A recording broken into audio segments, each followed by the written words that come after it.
मैं आपको एक नौकरी तैयारी आज मैं प्रकाश की पढ़ाई और स्वागत करता हूं आप सबका मैं अपने YouTube चैनल आप सबका YouTube चैनल स्कूल ऑफ परीक्षा में। अब थोड़ी वीडियोस फिजिक्स केमिस्ट्री और बायोलॉजी से भी जुड़ी हुई आपके बीच आएंगी। गुलशन भी अभी अनुपस्थित हैं और उनके अनुपस्थिति में मैं ये मोर्चा संभाल रहा हूँ आपके बीच। उम्मीद है कि आपको हमारा वीडियो बहुत पसंद आएगा। आप सब्सक्राइब करें, जितना ज़्यादा से ज़्यादा हो सके लाइक करें, कमेंट करें और शेयर करें। हमें आपके सुझाव का इंतजार रहता है। आज न्यूमेरिकल होगा हमारा प्रकाश के परावर्तक का न्यूमेरिकल। बहुत इंपॉर्टेंट है। आपको इसमें वस्तु दूरी, प्रतिबिंब दूरी, फोकस दूरी, वस्तु की ऊंचाई, प्रतिबिंब की ऊंचाई, इन सब का ध्यान, आवर्धन, ये सब निकालना होता है। और मुझे पूरा विश्वास है कि आप लोग ढूंढते हैं आंकिक प्रश्न को, न्यूमेरिकल्स को आप चाहते हैं बनाना, जो भी फिजिक्स के बहुत अच्छे स्टूडेंट हैं, और उनको क्लू चाहिए सिर्फ कि मुझे कहाँ से ये प्राप्त हो।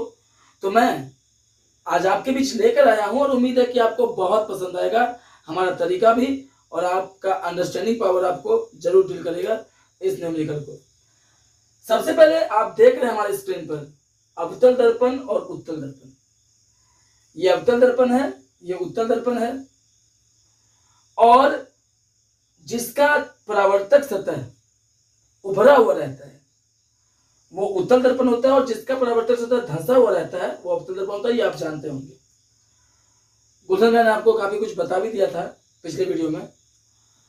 तो आज मैं बात करता हूं चिन्ह परिपाटी के ऊपर, हालांकि उसके ऊपर भी उन्होंने चर्चा किया था, लेकिन आपको न्यूमेरिकल जानने से पहले ये जानना बहुत जरूरी है कि वस्तु दूरी, प्रतिबिंब दूरी और फोकस दूरी होती किस दिशा में है।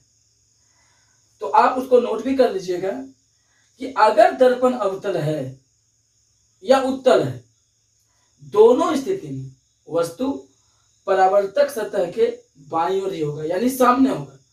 वस्तु सामने होगा दर्पण के, तभी उसका प्रतिबिंब दर्पण के अंदर बनेगा। इसका मतलब साफ है कि अवतल दर्पण में भी -u यानी वस्तु दूरी जो होती है वो ऋणात्मक होती है, और उत्तल दर्पण में भी वस्तु दूरी ऋणात्मक होती है। आपको मैंने जब दर्पण सूत्र साबित किया था तो बताया था कि वस्तु दूरी कहते किसको है। वस्तु दूरी होती है वस्तु से लेकर दर्पण की दूरी, यानी ध्रुव से वस्तु की दूरी वस्तु दूरी। प्रतिबिंब दूरी तो अवतल दर्पण में चूंकि प्रतिबिंब सारा वास्तविक बनता है, और वो जब भी बनता है दर्पण के सामने यानी बाईं ओर बनता है, इसलिए प्रतिबिंब दूरी हमेशा इसमें होती है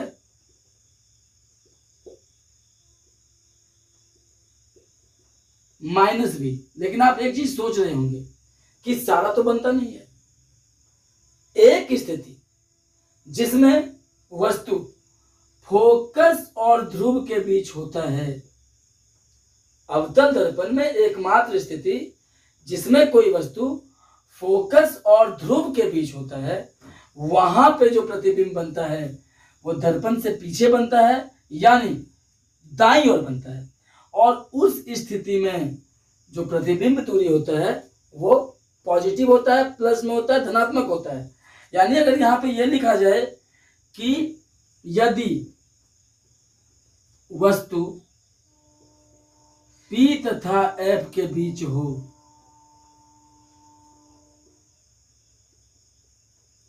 तो जो प्रतिबिंब दूरी होता है वो +v होता है। अगर इधर बात करें तो इधर जो भी प्रतिबिंब बनता है सारा प्लस में और आभासी बनता है। तो यहां हम ये लिख सकते हैं कि इसमें जो प्रतिबिंब दूरी होता है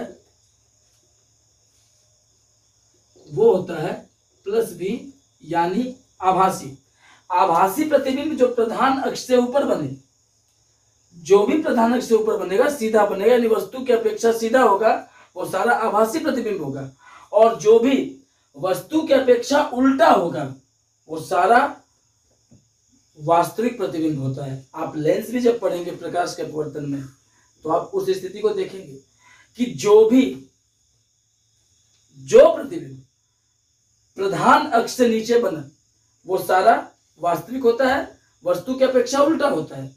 लेकिन जो भी प्रधान अक्ष से ऊपर बनता है यानी वस्तु की अपेक्षा सीधा, वो सारा आभासी होता है। अब बात करते हैं फोकस की। तो अवतल दर्पण का मुख्य फोकस, आप स्क्रीन पर भी देख रहे होंगे कि अवतल दर्पण का मुख्य फोकस उसके बाईं ओर होता है, जबकि उत्तल दर्पण का मुख्य फोकस दाईं ओर होता है। यानी इसमें जो फोकस दूरी होगी वो होगी +f, या सिर्फ आप इसको f भी लिख सकते हैं, सिर्फ आप इसको f भी लिख सकते हैं, जबकि इसमें जो फोकस दूरी होगी वो होगी -f।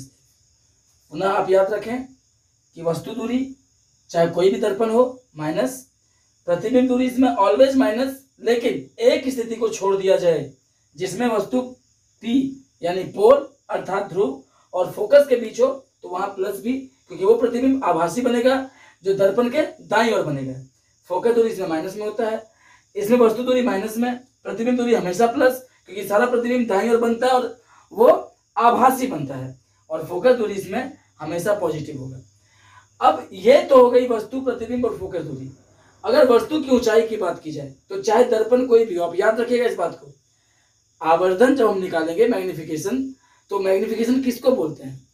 वो बोलते हैं प्रतिबिंब की ऊंचाई और वस्तु की ऊंचाई के अनुपात को, अर्थात h'/h = m। तो इस कंडीशन में आप क्या देखेंगे कि चूंकि यहाँ पे ऊंचाई का जिक्र होता है, और आप ये बात याद रखिएगा कि जहां प्रतिबिंब वास्तविक बना, वो प्रतिबिंब का जो ऊंचाई होगा वो माइनस में चला जाएगा। क्यों जाएगा माइनस में? क्योंकि वो प्रधान अक्ष से नीचे बनता है। अगर प्रतिबिंब वास्तविक बन रहा है तो इसका मतलब साफ है कि वो प्रधान अक्ष से नीचे बनता है, और प्रधान अक्ष से नीचे जो भी बनेगा, अगर ये प्रधान अक्ष इसको x जैसा x मान लें, ये x डैश है, ये y है, ये y डैश है, आप देखते हैं कि दाईं ओर प्लस होता है, दाईं ओर प्लस। फिर आप क्या देखते हैं कि बाईं ओर माइनस, इधर माइनस। अगर वस्तु इधर है तो वो माइनस, प्रतिबिंब इधर बन रहा है तो प्लस। कंडीशन से आप देख लें, अगर वो प्रधान अक्ष से ऊपर है, ऊपर, और वस्तु हमेशा प्रधान अक्ष से ऊपर होती है, ऊपर, तो मान लीजिए कोई वस्तु है और प्रधान अक्ष से ऊपर यानी y की तरफ जाएंगे तो वो किस में चला जाएगा? प्लस में। यानी प्रधान अक्ष से ऊपर अर्थात वस्तु की ऊंचाई हमेशा किस में रहती है? प्लस में। वस्तु की ऊंचाई चाहे दर्पण कोई भी रहे, आप हमेशा याद रखिएगा कि वो होता है +h, क्योंकि प्रधान अक्ष से वो हमेशा ऊपर होता है। और प्रतिबिंब की जो ऊंचाई होती है, ये दो कंडीशन को शो करता है। आप दोनों कैसे अवगत हो जाइए। अगर प्रतिबिंब, यदि यहां लिख देते हैं कि यदि यह क्या है? वास्तविक है। अगर प्रतिबिंब वास्तविक है तो इसका मतलब साफ है कि वो प्रतिबिंब बनेगा प्रधान अक्ष से नीचे, और जब वो प्रधान अक्ष से नीचे बनेगा तो वो चला जाएगा किसमें? माइनस में। और अगर यह आभासी है, यदि आभासी है तो ये चला जाएगा प्लस में। आभासी है प्लस में, क्योंकि ये प्रधान अक्ष से ऊपर ही रहेगा, और अगर वो वास्तविक बनेगा तो प्रधान अक्ष से नीचे बनेगा। तो उम्मीद करता हूं कि आपको ये समझ में आ गया होगा। एक बार आप फिर समझ लें कि वस्तु की ऊंचाई हमेशा प्लस, चाहे दर्पण कोई भी हो। लेकिन प्रतिबिंब, अगर प्रतिबिंब वास्तविक बनता है तो वो बनेगा -h', जहां माइनस इसलिए क्योंकि वास्तविक प्रतिबिंब हमेशा प्रधान अक्ष से नीचे बनता है। और अगर ये आभासी है, यानी जैसा कि उत्तल दर्पण के साथ होता है, तब प्रतिबिंब जो होता है वो हमेशा प्रधान अक्ष से ऊपर बनता है, और इस कंडीशन में ये चला जाता है +h'। यानी अवतल दर्पण में -h', सिर्फ इस कंडीशन को अगर छोड़ दिया जाए तो इसको, क्योंकि इसमें ही +h' होगा, क्योंकि आभासी प्रतिबिंब का मतलब हुआ कि ये प्रधान अक्ष से ऊपर बनेगा, और जब वो नीचे बनेगा तो -h'। अब इतने चिन्ह के जानने के बाद आप यहां से न्यूमेरिकल को आसानी से बना सकते हैं। इस चिन्ह परिपाटी को आप अच्छा से अगर समझ गए हो तो आप इसका स्क्रीनशॉट ले लीजिए। और अब मैं आपके बीच न्यूमेरिकल स्टार्ट करने जा रहा हूं। अब मैं आपके बीच क्वेश्चन नंबर 1 को लेके आ रहा हूं। लेकिन आप अगर दर्पण सूत्र समझ गए हो, जो मैंने किया था प्रूफ पिछले वीडियो में, तो कुछ शिकायतें थी कि सर थोड़ा सा छोटा लिखते हैं, और मैं बहुत ज़्यादा प्रयासरत हूँ कि आपके सामने कम से कम आपको क्लियर हो, विजुअल आपको क्लियरली हो, क्योंकि आप वीडियो को तभी देखेंगे जब वो आपको वो स्पष्ट दिखेगा। हमारा पूरा प्रयास है कि आप उसको अच्छे से देख सकें। इसके बाद भी अगर वो वीडियो कहीं पे आपको समझ नहीं आती है तो आप दोबारा उसको देखें, कमेंट करें, और मैं 100% आश्वस्त हूँ कि मैं आपको शिकायत का कोई अवसर अब नहीं देना चाहता, ना दूंगा। लेकिन आप कमेंट जरूर करें, और जिनको भी समझ नहीं आता है, अगर वो एक बार में नहीं समझे हों तो वो दोबारा देखें, इसके बाद भी नहीं समझे हो तो कमेंट करें, और मेरा प्रयास होगा कि उसको फिर से एक बार आपके बीच रखा जाए। लेकिन आप सुझाव देते रहें, और आपके सुझाव का हम हमेशा स्वागत करते हैं। पहला जो क्वेश्चन है आपका, ध्यान दीजिएगा, एक अवतल दर्पण की फोकस दूरी 20 सेमी है। अभी मैंने आपको चिन्ह परिपाटी समझाया था कि अवतल दर्पण की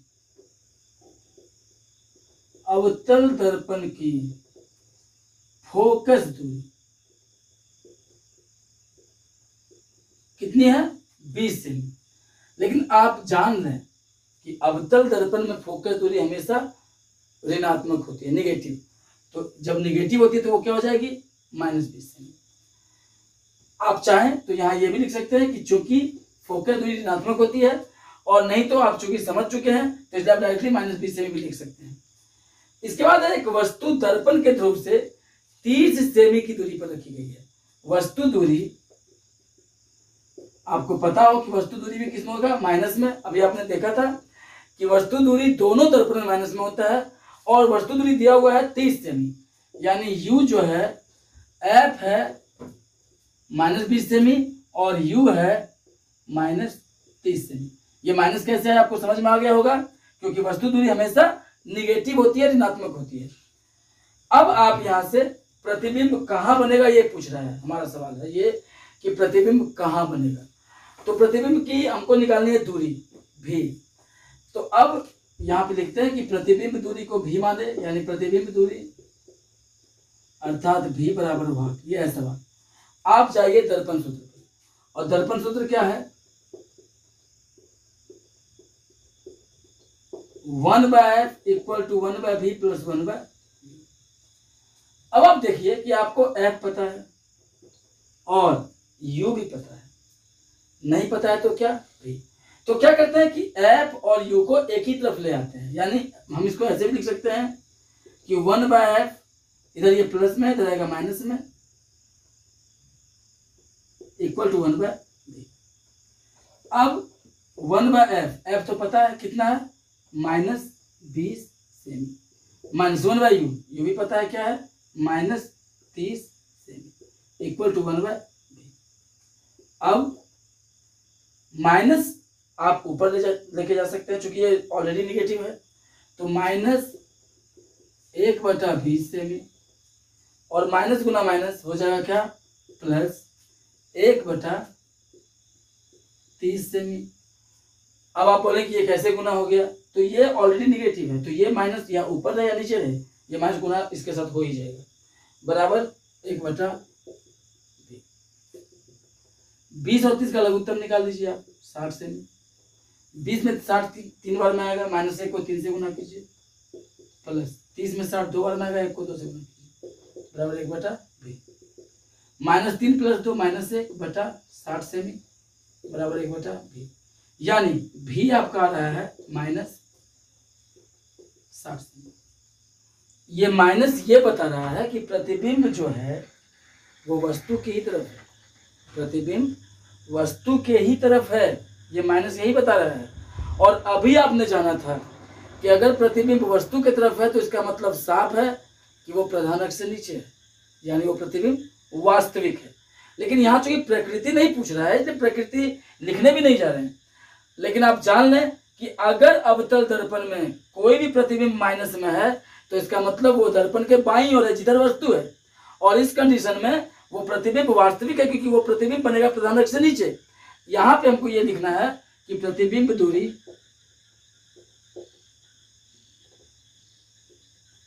बराबर 60 सेमी, क्योंकि डिस्टेंस को हम निगेटिव नहीं लिखते हैं।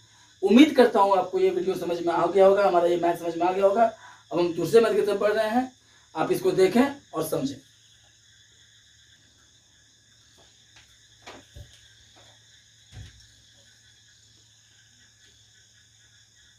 दोस्तों, आपको अगर न्यूमेरिकल बेहतर ढंग से डील करना है तो इस न्यूमेरिकल के बाद आप ऐसे ही क्वेश्चन पे जरूर फोकस करें, 2 बार 4 बार 5 बार 6 बार। मैंने आपको बताया था हमारे पिछले वीडियो में कि 11th का मैथ का जो टेस्ट रहा था वो कल संपन्न हुआ था हमारा, और उसके क्वेश्चन मुझे डालने थे, आपके साथ शेयर करने थे। वो मैं आज तो नहीं कर पाया, लेकिन ज़रूर अगले वीडियो में मैं आपके बीच वो क्वेश्चन रखूँगा। कल क्लास 10th का हमारे यहाँ OMR शीट पे टेस्ट होता है, हर साल होता है और मंथ में 2 बार होता है वो टेस्ट। 100 क्वेश्चन का वो सेट होता है। कल हमारा सीरीज़ का इस सीरीज़ का दूसरा टेस्ट कल OMR शीट पे है। 100 क्वेश्चन रहेंगे उसमें, और उसमें मैथ, साइंस और SST तीनों से वो टेस्ट लिया जाता है। तो 10th के जो भी दोस्त हमारे सुन रहे हैं, मैं आपके बीच में वो सारे क्वेश्चन जो मैंने कल हमें एग्जाम में रखने हैं, OMR शीट कैसे भरा जाता है ये आपको पता होगा।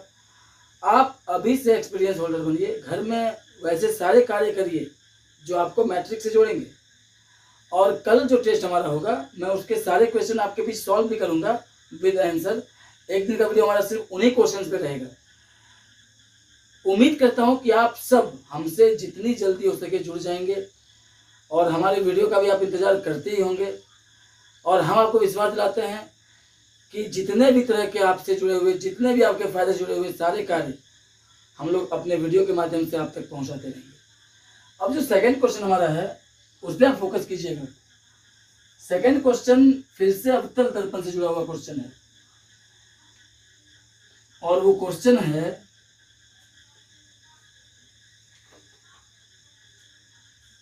किसी अवतल दर्पण के सामने, एक अवतल दर्पण है जिसके सामने 30 सेमी की दूरी पर स्थित वस्तु का प्रतिबिंब दर्पण के पीछे 40 सेमी पर बनता है।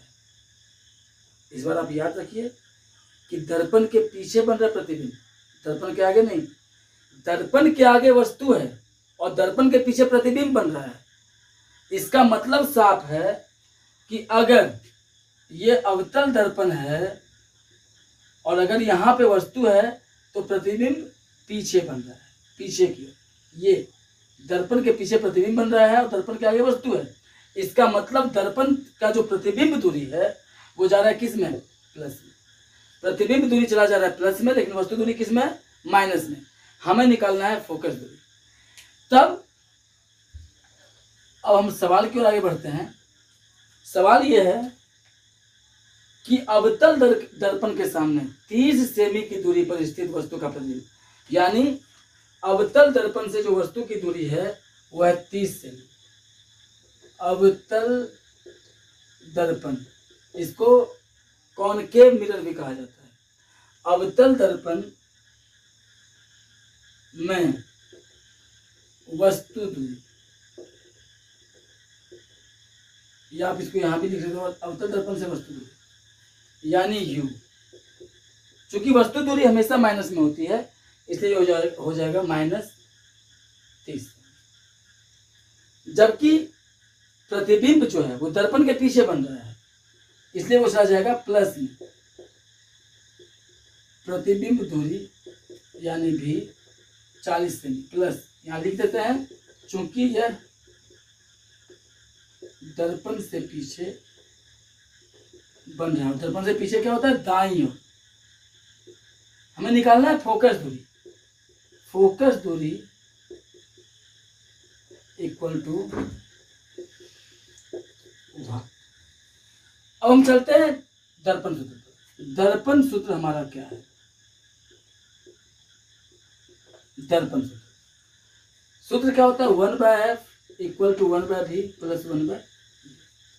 1/f equal to 1/v। भी कितना हमारा है? 40 सेमी प्लस 1/u। u कितना है? -30 cm. 1/f equal to 1/40 cm और plus minus -1/30 cm. 1/f equal to 40 cm और 30 सेमी का एलसीएम क्या होगा? 120 सेमी। अब 40 सेमी में 120 सेमी को अगर हम भाग देते तो आता है 3, और 1 को अगर हम 3 से गुना करते हैं तो आता है 3 माइनस 30 में अगर हम 120 को भाग देते हैं तो आता है 4। 30 से अगर 120 में भाग देते हैं तो 4 आता है, 1 को 4 से गुना कीजिए 4।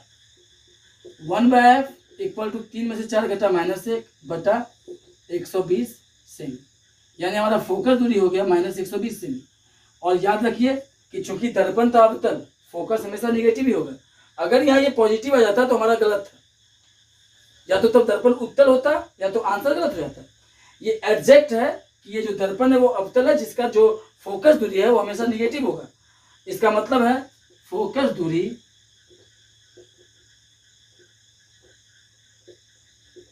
एक 120 सेमी।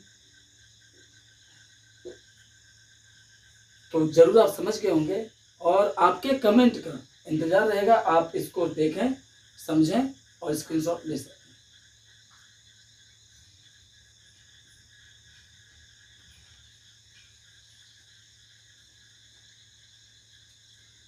अब यहां एक क्वेश्चन आवर्धन से जुड़ा हुआ आपके पीछे, क्वेश्चन नंबर 3।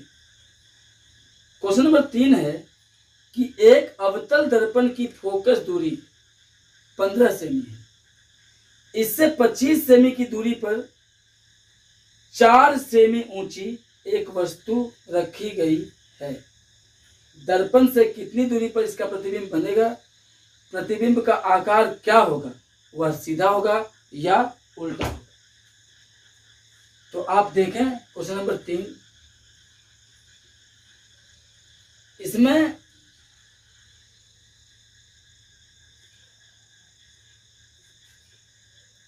वस्तु दूरी, वस्तु की ऊंचाई और फोकस दूरी दिया हुआ है। वस्तु दूरी, वस्तु की ऊंचाई और दिया हुआ है इसमें फोकस दूरी।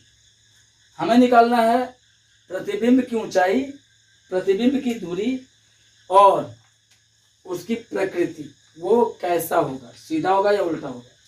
तो सबसे पहले वस्तु दूरी कितनी है? क्योंकि दर्पण अवतल है, दूरी वस्तु दूरी हमेशा क्या होगा? माइनस, और ये है 25 सेमी, यानी -25 सेंटीमीटर। और अवतल दर्पण में फोकस दूरी माइनस में ही होता है, इसलिए अवतल दर्पण से जो फोकस दूरी है यानी F, वो है -15 सेंटीमीटर। अगर आपसे कोई पूछे कि ये माइनस कहाँ से आया तो आप उसको बताएंगे कि अवतल दर्पण में फोकस दूरी हमेशा माइनस में होता है, क्योंकि उसका मुख्य फोकस ऋणात्मक होता है।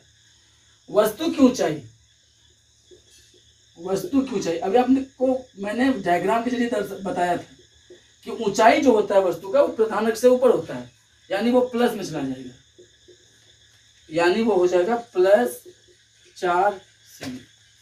हमें निकालना है प्रतिबिंब दूरी और प्रतिबिंब की ऊंचाई तथा उसकी प्रकृति बतानी है। प्रतिबिंब दूरी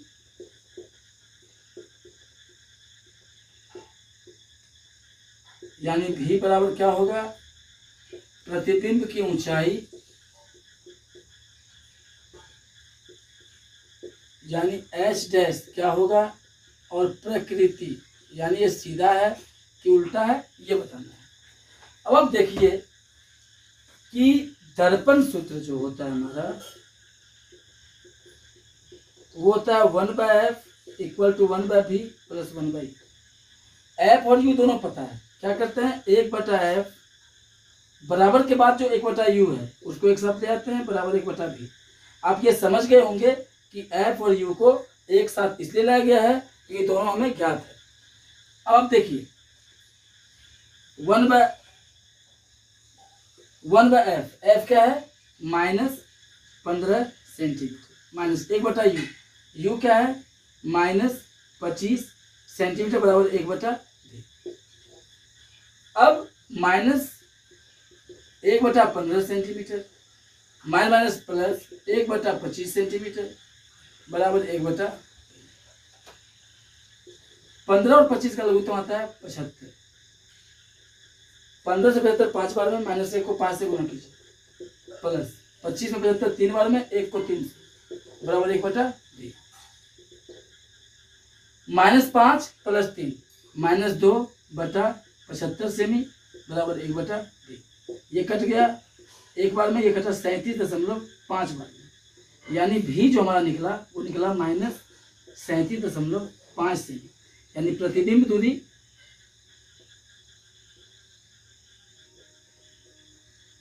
-37, चूंकि दूरी को ऋणात्मक अवस्था में या निगेटिविटी से हम लोग उसको सिंबल के रूप में नहीं दर्शाते हैं, इसलिए हो जाएगा प्रतिबिंब दूरी 37.5 सेमी। लेकिन ये माइनस ये बता रहा है कि प्रतिबिंब वास्तविक है, क्योंकि माइनस इसका मतलब प्रतिबिंब वस्तु की ओर ही बन रहा है, और जब वो वस्तु की ओर बन रहा है तो वास्तविक है, और इसका मतलब वो उल्टा भी है, क्योंकि अभी मैंने बताया था आपको कि जब भी प्रतिबिंब वास्तविक बनेगा वो क्या होगा, प्रधान अक्ष से नीचे हो जाएगा, इसका मतलब वो उल्टा है। तो यहाँ पे हम लिखते हैं कि प्रतिबिंब वास्तविक तथा उल्टा है। अब आवर्धन पे जाते हैं, क्योंकि हमें प्रतिबिंब की ऊंचाई ज्ञात करनी है, और आवर्धन का एक सूत्र होता है, मैं आपको अगले वीडियो में आवर्धन सूत्र और एक और सूत्र आपके सामने प्रस्तुत करूंगा, उसको सिद्ध करूंगा। F = R/2, यानी फोकस दूरी वक्रता त्रिज्या की आधी होती है, वो भी मैं आपके बीच रखूंगा। तो आवर्धन का एक सूत्र होता है -V/U = H'/H। आप इसको याद रखेंगे, -V/U = H'/H, ये साबित भी होता है। तो -V/U -V हमारा क्या था, 37.5, और उसमें भी ये किस में था, माइनस में, बटा U क्या था हमारा, -25 इक्वल टू H' नहीं पता है, लेकिन H पता है, कितना है, +4 सेंटीमीटर। फिर समझ लें आप, माइनस का माइनस, V था हमारा कितना, -37.5 बटा U क्या था हमारा, -25 cm equal to H' by H क्या था, +4 सेंटीमीटर। अब ये माइनस कट गया, 37.5 × 4 अगर किया जाए तो आता है 150 सेमी, ये सेमी भी कटा दीजिए, आता है 150 सेमी इक्वल टू 25 × H'। 25 से 1 कट जाएगा 6 बार में, यानी H' हो गया 6 सेमी, अर्थात प्रतिबिंब की ऊंचाई ये हो जाएगी 6 सेंटीमीटर। लेकिन एक माइनस यहाँ पे है, इसलिए ये भी चला जाएगा माइनस में, और ये भी आ जाएगा माइनस में। इसका मतलब ये साफ है, आप फिर समझ लें एक बार, माइनस करने के बाद ये माइनस यहाँ रह गया था, और 37.5 से 4 का क्रॉस मल्टीप्लीकेशन किया गया तो आ गया 150 semi equal to 25 × H'। 25 × H' हो गया, 25 से 1 कटा 6 बार में, H' हमारा हो गया -6, और -6 ये बताता है कि प्रतिबिंब जो है वो उल्टा है, यानी वो प्रधान अक्ष से नीचे है। कितने नीचे है, तो 6 सेंटीमीटर की वो दूरी पर है प्रधान अक्ष से, लेकिन वो नीचे है। तो उम्मीद करता हूँ कि आपको ये जो न्यूमेरिकल है बहुत अच्छे से समझ में आ ही गया होगा, और आप प्रयासरत रहें, कोशिश करें। न्यूमेरिकल दिखने में जैसा टफ लगता है, बनाने में वैसा टफ बिल्कुल भी नहीं है। आपको अगर रूल रेगुलेशन सारे पता हैं, minus plus U V F सब कुछ पता है, और आपको उसका तरीका आता है, तो आप कोई भी न्यूमेरिकल बना सकते हैं। आप इसका स्क्रीनशॉट ले लें, और फिर मैं आपके बीच अगले वीडियो के साथ आ रहा हूँ। क्वेश्चन नंबर 4 और जो 5 है वो सेम बेसिस है क्वेश्चन नंबर 3 का। तो आप इन दोनों को ट्राई करें घर पे, अगर आपसे नहीं बने तो आप कमेंट कर देंगे, और मुझे पूरा उम्मीद है कि आपको रूल रेगुलेशन सारे समझ में आ गए होंगे, तो आप जरूर इसको 4 और 5 को बना लेंगे। क्वेश्चन नंबर 6 आप देखिए, एक अवतल दर्पण से 10 सेमी की दूरी पर एक वस्तु रखी है जिसका 4 गुना आवर्धित और वास्तविक प्रतिबिंब बनता है। आवर्धित और वास्तविक आप याद रखेंगे कि पहले तो मैं इसका स्टेटमेंट लिख लूं, अवतल दर्पण से जो दूरी है वस्तु की वह 10 सेमी, अवतल दर्पण से वस्तु दूरी यानी U -10, माइनस इसलिए क्योंकि दूरी वस्तु की हमेशा ऋणात्मक होती है, और जो आवर्धन है वो है वास्तविक, और याद रखेंगे आप कि जब आवर्धन वास्तविक होता है तो इसका सिंबल होता है माइनस में, यानी माइनस कितनी गुनी है, 4 गुनी, यानी -4। अगर ये आभासी होता आवर्धन तो वो चला जाता प्लस में। अगर आवर्धन या आवर्धित कोई अगर प्रतिबिंब वास्तविक प्रतिबिंब होती है तो उसका आवर्धन माइनस में होता है, और अगर वो आभासी प्रतिबिंब होती है तो उसका प्लस में होता है आवर्धन। हमें निकालनी है प्रतिबिंब की। इस बार एक नया चीज जो आप इसमें देख रहे हैं वो ये है कि इसमें आपको फोकस नहीं दिया गया है, आपको फोकस नहीं मिलेगा इसमें, ना दिया हुआ, आपको सिर्फ इसके आधार पर प्रतिबिंब दूरी ज्ञात करनी है। तो आप सूत्र पे जाएं, m इक्वल टू क्या होता है, -v/u। एक सूत्र m equal to -v/u। m कितना है, -4 बराबर -v/u क्या है, -10 ये माइनस कट गया, यानी v बराबर हो गया 4 गुना 10 -40 सेमी। अर्थात प्रतिबिंब जो है 40 सेमी की दूरी पर बनता है। फिर समझने के बाद आप, अवतल दर्पण है उसमें वस्तु दूरी क्लियर है -10 सेमी, आवर्धन वास्तविक है, इसका मतलब प्रतिबिंब वास्तविक बन रहा है, और वास्तविक प्रतिबिंब की स्थिति में जो आवर्धन होता है वो माइनस में चला जाता है, -4। प्रतिबिंब दूरी हमें ज्ञात करनी है, तो m के लिए फॉर्मूला क्या होता है, -v/u, और m क्या है, -4 बराबर -v/u, u क्या है, -10 सेमी। अब माइनस कट गया यहाँ से, तो v बराबर क्या हुआ, 10 गुना -4 -40 सेमी। इसका मतलब साफ है कि प्रतिबिंब क्या है, वास्तविक है, और प्रधान अक्ष से नीचे है, और प्रतिबिंब दूरी जो है वो 40 सेमी है। तो उम्मीद करता हूँ आपको ये भी मैथ समझ में आ गया होगा। और अब इस वीडियो का एक लास्ट क्वेश्चन, बाकी जो क्वेश्चन बचेंगे वो आप ट्राई कीजिए घर में, और जो नहीं बने, क्योंकि बाकी क्वेश्चन सारे आपको इन्हीं क्वेश्चंस के आधार पे हैं। हालांकि जो क्वेश्चन नंबर 10 है, क्वेश्चन नंबर 10 वो मैं आपको अगले वीडियो में बना दूंगा, क्योंकि उसमें अवतल दर्पण का फोकस दूरी क्लियर है, और उसमें जो है आवर्धन दोनों स्थिति में दिया जाएगा, प्लस और माइनस। चूंकि प्रतिबिंब क्लियर नहीं किया है, वो वास्तविक है कि आभासी है। मैं आपको एक क्लू जरूर दे सकता हूँ क्वेश्चन नंबर 10 का। क्वेश्चन नंबर 10 में आप क्या करेंगे कि एक अवतल दर्पण लेंगे, उसका फोकस दूरी -20 सेमी, क्योंकि फोकस दूरी हमेशा ऋणात्मक होगा, और उसमें जो प्रतिबिंब है वो ये क्लियर नहीं है कि वास्तविक है कि आभासी है। तो आप m जो होंगे, m जो होगा इसका, चूंकि दुगना है प्रतिबिंब का आकार, इसलिए m जो होगा वो +-2 हो जाएगा। उसके आधार पर आप निकाल सकते हैं वस्तु की दूरी। तो उम्मीद करता हूं कि आप वो मैथ बना लेंगे, वो न्यूमेरिकल बना लेंगे। अगर नहीं बने आपसे तो मैं आपको अगले वीडियो में वो बताऊंगा, या कल के वीडियो में जब मैं F = r/2 प्रूव करूंगा और आवर्धन सूत्र प्रूव करूंगा तो आपको क्वेश्चन नंबर 10 भी बना दूंगा, लेकिन आप उसको ट्राई करेंगे। क्वेश्चन नंबर 7, ये एक क्वेश्चन उत्तल दर्पण पर है, आप इसको देख लें, और उसके बाद आप ट्राई जरूर कीजिएगा 8, 9, 10 और उधर जो 4, 5 है। अगर आपसे नहीं बने तो आप कमेंट कर दीजिएगा। तो आप देखिए क्वेश्चन नंबर 7,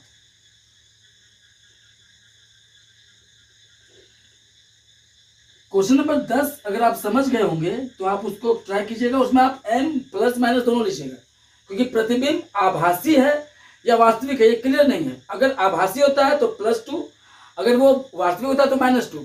उस पर आप निकाल सकते हैं फॉर्मूला को पुट करके। क्वेश्चन नंबर 7 देखिए, उत्तल दर्पण की वक्रता त्रिज्या दी हुई है 12 सेमी। उत्तल दर्पण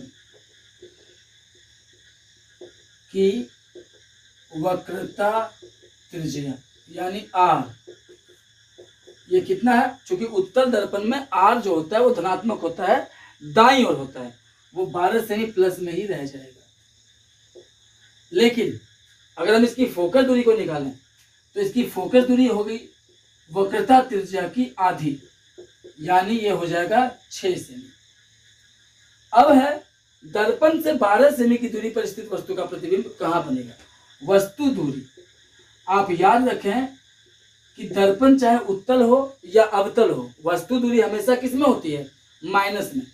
ये है -12 सेमी। अब सवाल पूछ रहा है कि प्रतिबिंब कहां बनेगा, यानी कितनी दूरी पर बनेगा और किधर बनेगा। तो अब देखिए प्रतिबिंब दूरी को हम लोग मान लेते हैं क्या, v। हमें भी निकालनी है। दर्पण सूत्र क्या होता है? दर्पण सूत्र है 1/f equal to 1/v plus 1/u। आपको f और u दोनों पता है, इसलिए आप इसको एक तरफ ले जाइए, बराबर 1/v 1/f। f क्या हमारा 6 सेमी माइनस 1/u, u क्या हमारा -12 सेमी इक्वल टू 1/v। अब देखिए कि 1/6 semi minus into minus plus 1/12 semi बराबर 1/v। 6 और 12 क्या एलसीएम? 12 सेमी। 6 से 12 आएगा 2 बार में, 1 को 2 से गुना कीजिए प्लस 12 में 12 एक बार में, 1 को 1 से गुना कीजिए बराबर 1/v। अब 2 और 1 3/12 सेमी बराबर 1/v। 3 का 3, 3 से 12 4 बार में कटा, यानी v हो गया हमारा 4 सेमी। और ये बताता है जैसा कि दर्पण, चूंकि दर्पण ही उत्तल है इसलिए प्रतिबिंब हमेशा क्या बनेगा? आभासी बनेगा। जो दाईं ओर बनेगा यानी प्रतिबिंब दूरी है